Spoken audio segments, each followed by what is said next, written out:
Governments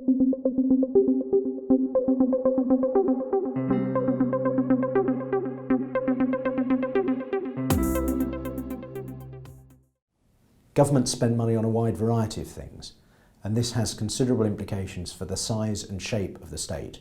For example, if a government decides to fund universal healthcare, this will significantly increase government expenditure, and given that healthcare costs tend to rise at a rate above inflation, commit the government to spending an increasing part of its budget on healthcare.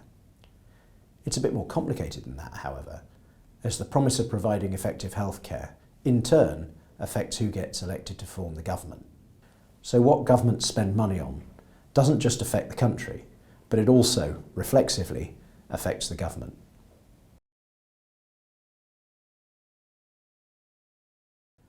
The first government spent very little on anything. This was called the laissez-faire phase of government. People were expected to provide for themselves, for their own old age, for their own healthcare. The state was limited to providing services which were universally applicable, such as defence and the rule of law. In the Victorian era, this changed, as the squalid living conditions of the poor led to public sanitation and housing.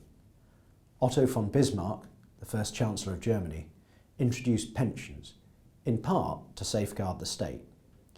Whoever has a pension to look forward to in his old age is much more contented and easily taken care of than the man who has no prospect of any. From these sentiments, the welfare state arose and grew in many Western countries. But by 1970s, things had changed, and neoclassical economics turned the tide against welfare and back to the market, based on the assumption that public provision was ineffective and that rational individuals and private money could provide. This saw government shrink, and in many places the state was rolled back, and then the things that the government spent money on were limited. More recently, and particularly in response to the financial crisis, there's some evidence that government and the populace, irritated by the depredations of the market, are embracing a larger role for government. Additional regulation, the nationalisation of banks and financial institutions, as well as increased spending on healthcare and defence, hint at an increased role for government.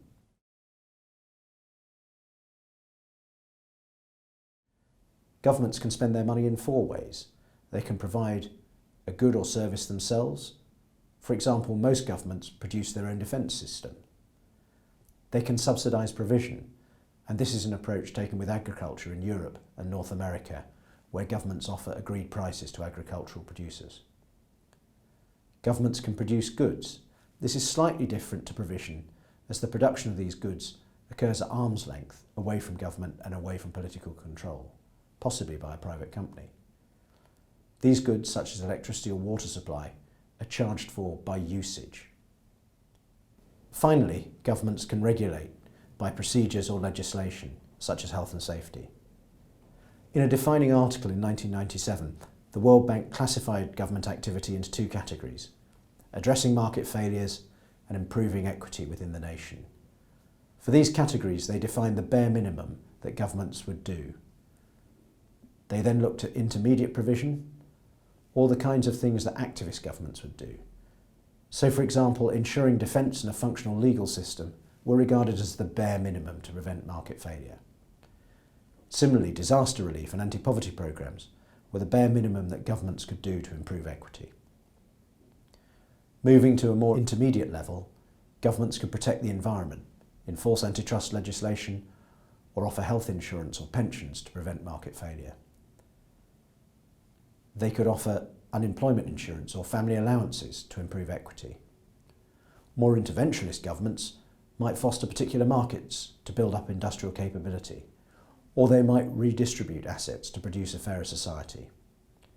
In short, therefore, governments spend the money they obtain in a wide variety of ways. To help us understand how this impacts on nations, it's necessary to pay close attention to the state's developmental trajectory, as well as the prevailing social, political and economic conditions.